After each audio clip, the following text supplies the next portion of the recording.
Before the God of the Bible was known as Yahweh, the world already followed countless other gods. They ruled over storms, harvests, fertility, and war. Their names were carved into stone, feared in myth, and worshipped in temple. But the God of Israel did not rise from this world of idols. He rose against it. He did not blend in with the divine systems of ancient cultures. He stood apart, challenged every false claim, and revealed himself as the one true and eternal God. This is not the story of one God among many. This is the unveiling of the God who existed before all others were imagined, the one who shattered the illusion of man-made gods and demanded exclusive worship, not out of pride, but because he alone is real. If you're ready to see the Bible's oldest God in a way you've never seen him before, stay with us. Like this video to help others discover it. Comment below and share what challenges or enlightens you. Subscribe so you never miss what's coming next. And share this with someone searching for what's real. Because the God who shattered idols then is still unveiling himself today. Long before the mountain of Sinai quaked with divine fire. Long before the sacred tetragrammaton, Yahweh, was whispered in trembling reverence. The ancient world teemed with God.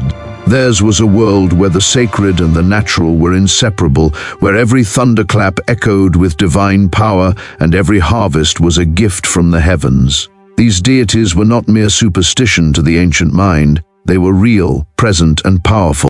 From the life-giving Nile worship through Ra and Osiris, to the astral pantheons of Mesopotamia ruled by Anu, Enlil, and Ishtar, the ancient Near East was a spiritual ecosystem saturated with divinity. Marduk, the champion of Babylon, defeated chaos to bring order. Baal, the Canaanite storm god, brought rain to a parched land.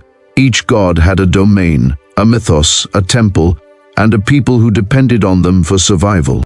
And yet among this divine multitude, there arose a peculiar people, Israel, who dared to claim that their God was not merely one among many, but the source of all things. But this revelation did not come all at once. The God of Abraham, Isaac, and Jacob was revealed progressively, emerging from the heart of a deeply polytheistic world. Israel's earliest spiritual landscape was not empty, it was crowded. The patriarchs lived among gods. The Israelites came out of Egypt, a land of idols and magic. They settled in Canaan, where high places were filled with sacred poles and stone altars to Baal and Asherah. The challenge for Israel was not atheism, it was discernment. In a world where gods were everywhere, how would they come to know the one true God? To understand the mystery of the Bible's oldest God, we must first enter this world of divine plurality. Not to affirm it, but to see the backdrop against which Yahweh was revealed. The Bible does not ignore these gods. It engages them, confronts them, and in doing so, unveils a God unlike any other, one who is, not shaped by human hands, not confined to one region, not appeased by bribes or rituals, but who seeks covenant, justice, mercy, and truth. Thus begins the great unveiling. The mystery of the Bible's oldest God is not about tracing him back to the first temple or the first myth, but about watching him rise above them all, exposing every idol, confronting every false claim, and revealing himself, not as the newest God, but the eternal one, the one who was and is to come. To unveil the mystery of the Bible's oldest God, we must begin with a name inscribed not only in Scripture but also in the shattered tablets of Canaanite law, El the Most High. In the pantheon of the ancient Canaanites, El reigned supreme. He was no storm slinger or warlord. He was an aged, bearded patriarch seated upon the throne of heaven, El Elyon, God Most High. As father of gods and men, El was not known for rage or destruction, but for compassion, judgment, and cosmic order. He was the divine architect of the world, sovereign over the celestial council, whose decrees shaped both fate and fertility. Texts from Ugarit, a coastal city in modern-day Syria, reveal a vivid picture of El's rule. He presided over 70 divine sons, allocated nations to their care, and maintained the structure of the cosmos. His wife, Asherah, and their divine offspring filled a heavenly court, mirroring earthly kingship. And then, in the Hebrew scriptures, we hear echoes of El, not merely as a foreign god, but as a name used for Israel's own God. Deuteronomy, chapter 32, verse 8 to 9, speaks of Elyon dividing the nations and assigning Yahweh to Jacob's portion. Genesis chapter 14 describes Melchizedek as the priest of Elyon, blessing Abraham in the name of the Most High God. The Psalms, too, sing of Elyon as Israel's defender.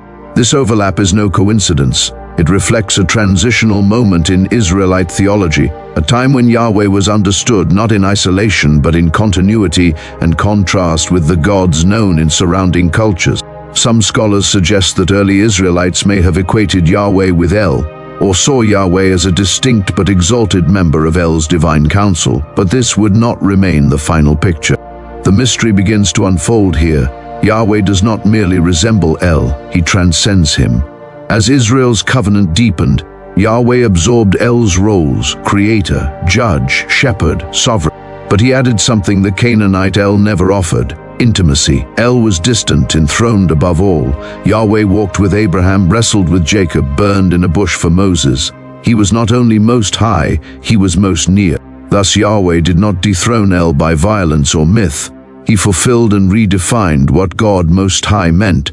The ancient title El Elyon was not cast aside, but woven into the tapestry of revelation. In Yahweh, the lofty abstraction of El became the living covenantal presence who called his people by name. This is the first great unveiling, that the Bible's oldest God, though cloaked in the titles of ancient deities, revealed himself to be unlike them all.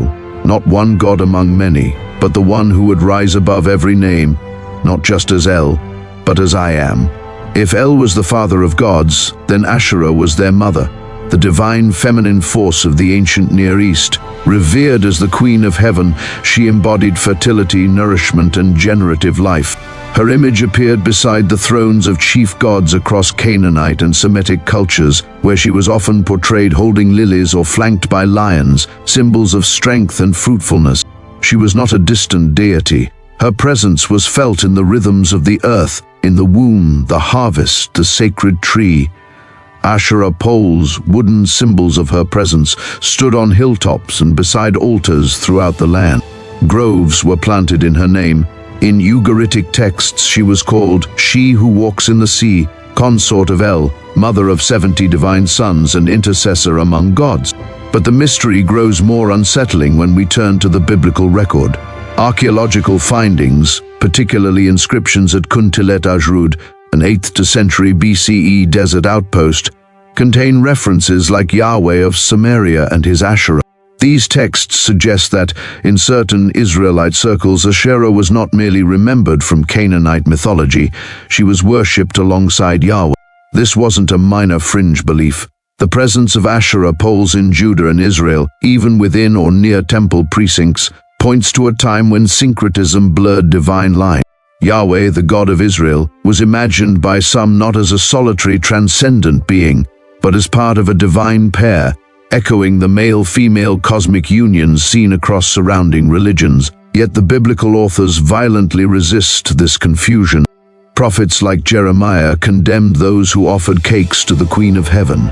Deuteronomy chapter 16 verse 21 explicitly forbids planting any Asherah beside Yahweh's altar. Kings like Hezekiah and Josiah launched religious purges, tearing down her poles and burning them to ash.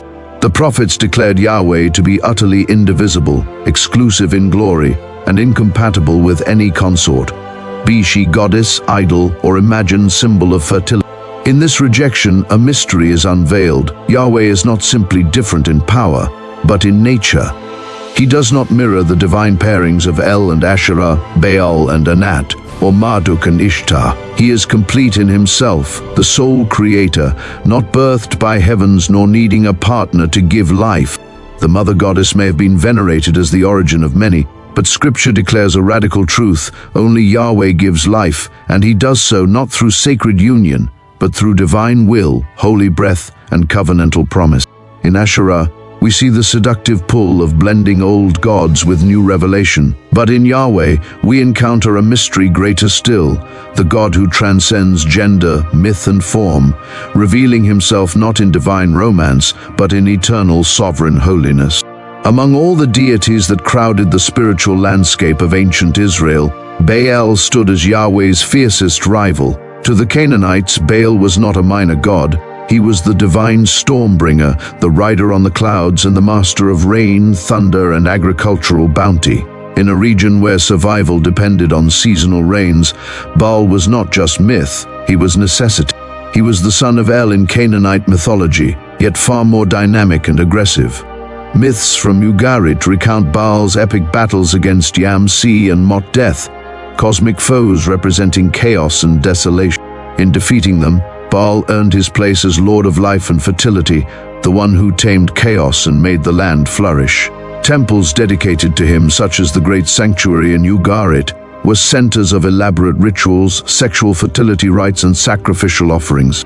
But as Israel entered Canaan, Baal's worship didn't vanish, it enticed. The Israelites, facing drought, famine, and foreign influence, were often tempted to hedge their spiritual bets by appealing to Baal, seeking rain not from heaven, but from habit. Baal worship crept into Israelite towns, homes, and even palace politics. This idolatry came to a dramatic climax in 1 Kings chapter 18, when the prophet Elijah confronted 450 prophets of Baal on Mount Carmel. There, before a watching nation, the question was clear. If Baal is God, follow him, but if Yahweh is God, follow him. The prophets of Baal danced, shouted, and slashed themselves from morning till evening, but there was no voice, no fire, no God. Then Elijah, with one simple prayer, called upon Yahweh, and fire fell from heaven, consuming the offering, the stones, the water, and the altar. It was more than a miracle, it was a revelation. The contest between Yahweh and Baal was not merely about rain or fire, it was about truth, about which God was alive and which was legend. Baal, the storm god of carved stone and fading myth, could not answer. Yahweh, the invisible and covenantal God, not only answered, he revealed himself in power. This was the great unveiling. Baal had myth, Yahweh had presence, Baal had story, Yahweh had voice. And so, in that blazing moment on Mount Carmel, the mystery of the Bible's oldest God pierced through the smoke. He was not a God of seasonal storms or ritual ecstasy. He was the God who speaks, the God who hears, the God who is. In the religious imagination of the ancient Philistines, Dagon was a foundational figure, the god of grain, harvest, and prosperity. His name is likely derived from the Hebrew word Dagon, meaning grain, and he stood as a symbol of agricultural abundance, stability, and survival. As a provider deity, Dagon was revered not through thunder or fire, but through the quiet rhythms of seed time and harvest, the very elements on which civilizations depended. Dagon's worship extended far beyond Philistia. He appears in ancient texts from Ebla and Mari, long before the time of the Judges. In coastal Philistine cities like Ashdod, he was honored with great temples, standing as both political and spiritual protector of the people. But then came a moment of confrontation, one of the Bible's most dramatic yet understated theological statements. In 1 Samuel chapter 5, after Israel suffered a crushing military defeat, the Ark of the Covenant, the sacred vessel of Yahweh's presence, was captured and brought to the temple of Dagon. It was set beside the statue of the Philistine god as a war trophy, a symbolic gesture of dominance. But Yahweh does not sit beside rivals. The next morning, Dagon's idol was found face down, prostrate before the ark, an image of submission. The priests restored him to his pedestal. But the following day, Dagon fell again, this time broken, with his head and hands severed at the threshold of his own temple. No priest spoke, no prophet cried out. Yahweh didn't utter a word. His presence alone declared the verdict. This silent, shattering moment unveiled a deeper mystery, that the God of Israel did not need battle cries or thunderbolts to assert his supremacy. He overthrew idols by his mere existence. Dagon, though revered as the god of provision, could not stand beside the one who gives life not only to crops, but to creation itself. While Dagon's hands and head lay scattered, Yahweh's ark remained whole, untouched, unchallenged. It was a quiet triumph, yet more profound than any clash of armies. In that moment, Yahweh revealed that he does not simply defeat gods, he exposes them as false. In the fall of Dagon, the veil was lifted again. Yahweh was not a regional deity or a seasonal giver of grain. He was the God whose presence topples kingdoms and breaks every idol that dares to rise beside him. This is no local God. This is the Ancient One, before whom every false throne must collapse. Even after witnessing Yahweh's unmatched power, whether in fire from heaven or idols broken in silence, the hearts of Israel often remained divided. The deepest challenge to Yahweh's identity was not only the presence of rival gods, but the merging of his worship with theirs. This phenomenon is known as syncretism, the blending of beliefs and practices from different religions into one. In ancient Israel, syncretism wasn't rare, it was rampant. High places were built where altars to Yahweh stood beside poles to Asherah. Sacred groves were dedicated to fertility goddesses, while sacrifices were still offered in Yahweh's name. Prayers to Baal for rain were uttered on the same lips that recited the Shema. The Israelites didn't always reject Yahweh, they simply added other gods alongside him, seeking blessings from all directions. But to Yahweh this was not innovation, it was betrayal. The 10 Commandments had spoken with clarity, "You shall have no other gods before me." Exodus chapter 20 verse 3. This was not a request for priority, but for exclusivity. To blend Yahweh's worship with pagan rites was not seen as harmless. It was spiritual adultery. The prophets cried out not just against false gods, but against the corruption of true worship. Why did syncretism persist?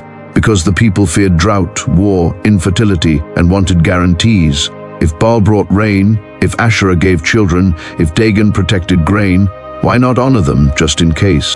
But Yahweh is not a God of just in case. He is not one piece of a spiritual insurance plan. He is the jealous God, not in insecurity, but in covenant love. To mix the sacred with the profane was to defile the very identity of the Holy One. The mystery unveiled here is sobering. The greatest threat to the worship of the Bible's oldest God was not always open rebellion, it was compromise. Yahweh was not simply fighting foreign idols, he was reclaiming his people's hearts from diluted devotion. And so, throughout Israel's history, we see a divine pattern, not of coexistence, but of confrontation. Yahweh consistently calls his people back, not to updated religion, but to pure allegiance. For only when he stands alone, without rivals or additions, is his true nature revealed, not as one God among many, but as the one and only. As the worship of Yahweh unfolded in the midst of a polytheistic world, one theme resounded louder than any other through the mouths of the prophets: idolatry is the great betrayal. More than a violation of law, it was a rejection of relationship, a turning away from the living God to embrace illusions carved from wood and stone. The prophets did not whisper, they thundered. Isaiah mocked idols as blind and mute. They know nothing, they understand nothing. Half of the wood he burns in the fire, from the rest he makes a god his idol, he bows down to it and worships. Isaiah chapter 44 verse 9 to 20. His sarcasm was sharp, but his warning was deadly serious. Idols were not simply useless, they were dangerously deceptive. Jeremiah, filled with anguish, spoke of the foolishness of trusting objects that must be carried because they cannot walk. Jeremiah chapter 10 verse 5. He exposed the irony of calling upon gods who could neither hear nor help, neither judge nor rescue. They were silent in suffering, absent in war, and empty in power. Throughout Scripture, from Moses to Malachi, from Psalms to prophecies, the verdict is unwavering. Idols are lifeless. They are the works of human hands, fashioned from gold, silver, clay, and imagination. They reflect our fears, project our desires, and offer the illusion of control. But in the end, they lead to slavery. The condemnation is not rooted in anger alone, but in divine heartbreak. Yahweh, the covenant God, is not just offended, he is betrayed. Idolatry is adultery. To worship a false god is to exchange truth for a lie, glory for dust, and eternity for emptiness. And so the mystery is unveiled again. The God of Israel is not one of many. He does not tolerate rivals, not because he is weak, but because he is holy, and because he alone is real. All other gods are masks, shadows of longing and fear, but Yahweh is the light that exposes them. He is not made by hands. He is not confined to a shrine. He cannot be carried because he carries us. This is the foundation of the Bible's fiercest warnings and most tender pleas: return to me. Forsake your idols. Know me as I truly am. For only in turning from false gods can the oldest and only true God be revealed, not as one option among many, but as the living presence, who alone is worthy of worship. To uncover the mystery of the Bible's oldest God, we must look not only to Scripture, but also to the dust beneath ancient stones. In recent generations, the spade of the archaeologist has become a powerful witness, not against faith, but in affirmation of it. Across the ancient Near East, ruins whisper truths that the prophets once thundered. At sites like Tel Dan, Lachish, Megiddo, and Ugarit, layers of history reveal a world steeped in syncretism and religious compromise. Broken idols, ritual vessels, and cultic installations stand as silent testimony to a struggle that unfolded not just in hearts, but in households, cities, and sanctuaries.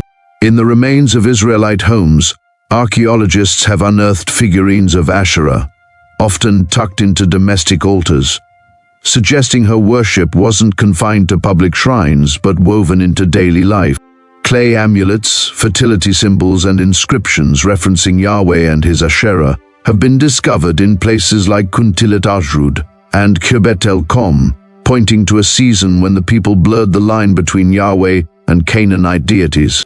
Altars to Baal, standing stones used for cultic rituals, and household gods buried beneath floors reveal not isolated moments of idolatry, but a culture of divided worship. These artifacts are not contradictions to the biblical record. They are its echo.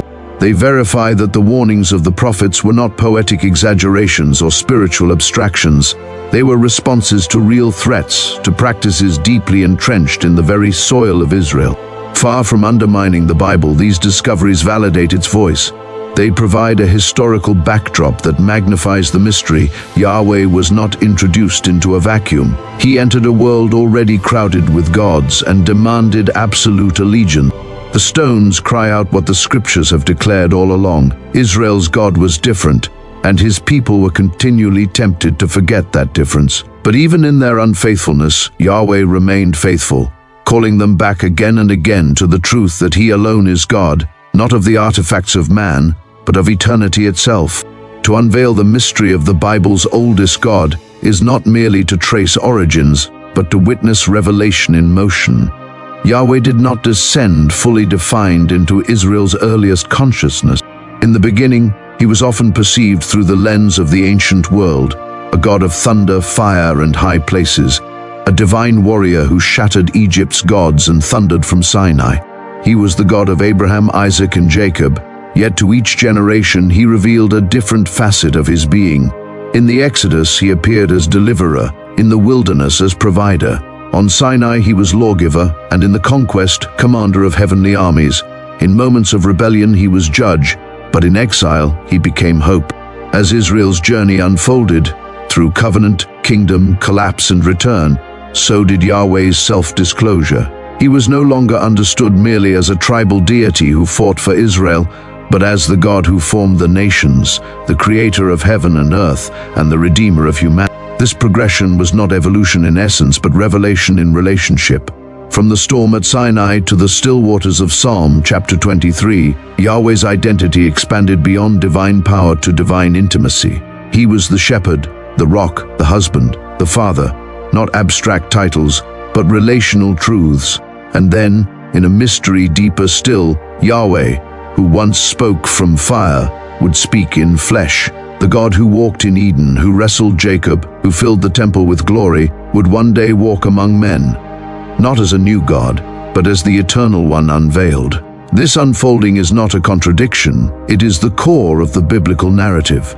Yahweh was never limited to one name, image, or age. He revealed himself progressively, not because he was changing, but because he was drawing his people closer to the fullness of who he is. Thus, the mystery is revealed.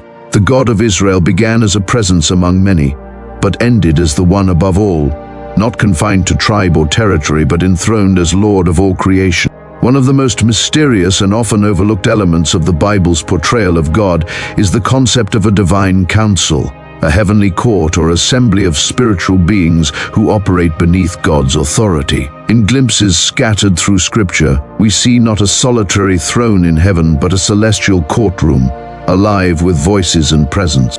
In Psalm chapter 82, we are told that God stands in the assembly of El. He judges among the gods. The Hebrew term used, Elohim, can refer to spiritual beings, implying that Yahweh is rendering judgment over other gods, rebuking them for injustice and declaring their eventual downfall. In Job chapter 1, the sons of God, Beni Elohim, gather before the Lord, beings who appear to have access to the divine presence and take part in heavenly deliberation. Even Satan, the accuser, appears as one who moves among them, submitting ultimately to Yahweh's sovereignty. To the ancient reader, this wasn't shocking. In Mesopotamian and Canaanite thought, the universe was governed by assemblies of gods, each with roles and ranks. The biblical narrative does not entirely reject the idea of a divine assembly. It reframes it. Yahweh does not sit among equals. He sits above them all, not as a member of the pantheon, but as the King of Kings, the sole source of authority in both heaven and earth. This divine council, then, is not evidence of polytheism, but of a spiritual hierarchy. Angels, archangels, seraphim, cherubim, and other sons of God who serve, announce, and enact the will of their Maker. These are created beings, not rivals. They operate at Yahweh's command, bound by his decrees, never challenging his throne. And herein lies the unveiling. Yahweh's supremacy is not proven by isolation, but by preeminence. He presides not because he is alone, but because he alone is uncreated, eternal, and sovereign. The divine council reveals a spiritual realm rich with order and intelligence, but only one voice speaks as final. Only one name rules without peer. This glimpse beyond the veil reminds us, the God of Israel is not merely the highest among gods. He is the source of all divine order, the one before whom every throne, earthly or heavenly, must bow. Among the most misunderstood attributes of Yahweh is this profound declaration, I am a jealous God. Exodus chapter 34 verse 14. To modern ears, jealousy may sound petty or insecure, but in the scriptures, divine jealousy is not born from fear. It flows from fidelity. It is not selfish possessiveness, but covenantal passion.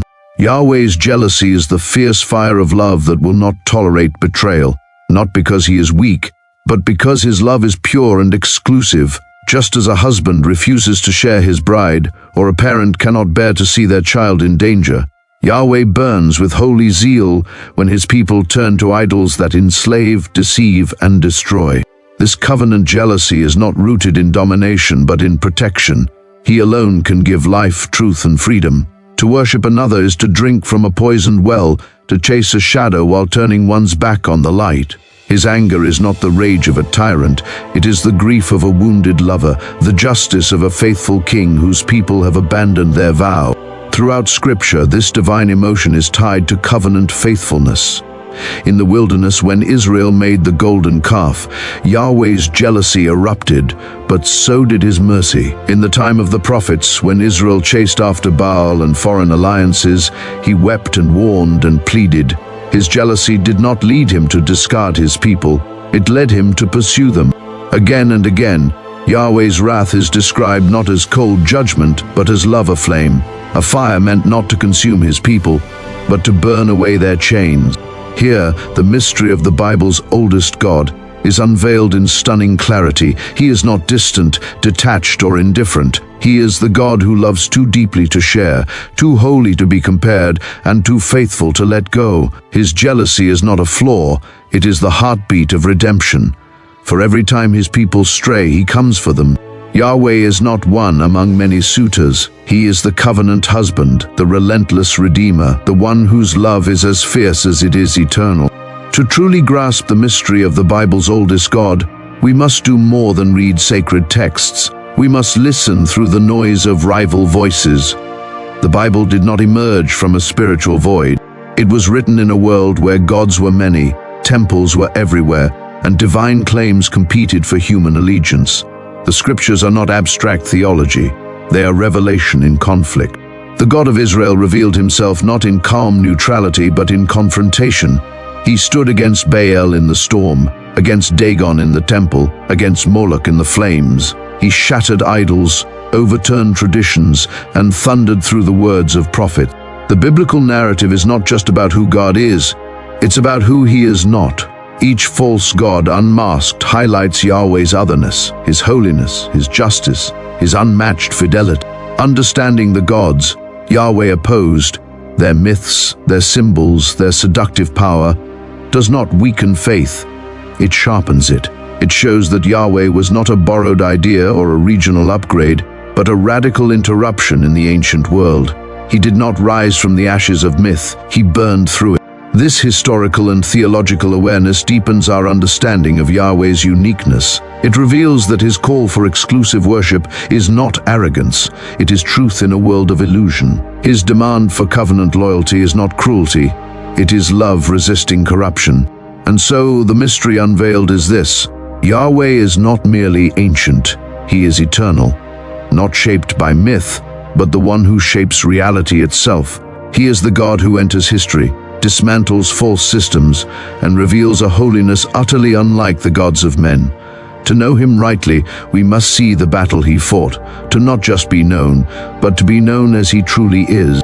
Though the names Baal, Asherah, and Dagon may have faded from modern altars, the gods they represented have not vanished, they've simply changed form. Today, we do not burn incense in sacred groves or kneel before carved images in the city gate, but idolatry remains alive, dressed in subtler disguises. Modern idols do not demand rituals, they demand loyalty of the heart.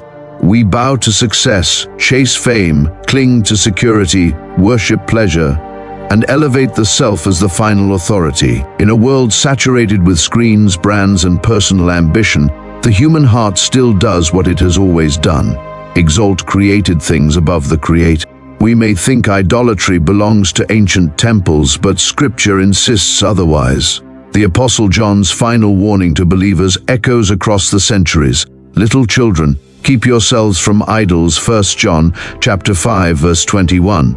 This plea was not for pagans, it was for the church. It reminds us that idolatry is not primarily external, it is spiritual misplacement. The mystery of the Bible's oldest God is that he still demands what he always has: exclusive devotion. Anything, no matter how good, that replaces him becomes a rival God. And just like the idols of old, these modern gods overpromise and underdeliver. They offer identity but breed anxiety. They promise freedom but enslave. They claim to give life but drain it. To uncover Yahweh's supremacy today, we must not only study the idols of history, we must confront the idols within. For the call of the true God remains the same: you shall have no other gods before me, not because he is threatened, but because he alone gives life. And like those ancient statues toppled in silence, every false god we trust will one day fall, leaving only the eternal one, the God who was and is and forever will be. Yet through every age, one truth remains unshaken: Yahweh does not compete, he calls. Not as one God among many, but as the only one who truly is. The same God who shattered Dagon's image and silenced Baal's prophets still speaks today, and still demands our undivided devotion. The idols may look different now, subtle, sophisticated, and acceptable, but their power to deceive is unchanged, and the call of Yahweh is just as urgent. Return to me, know me, worship me alone. The mystery of the Bible's oldest God is not about relics or ruins. It is about a living presence still confronting falsehood, still breaking chains, still calling his people home. If this message stirred something in you, do not let it pass like a passing thought. Share this with someone who longs to understand the God who truly is. Let your voice join this unveiling. Like this video if it brought clarity. Comment below and share what resonated with you most. Subscribe to the channel so you don't miss what comes next. And if this truth moved you, pass it on. Let others see the God who stands above every name. Thank you for watching. Thank you for seeking truth. And may the Lord who was and is to come draw your heart ever closer to his.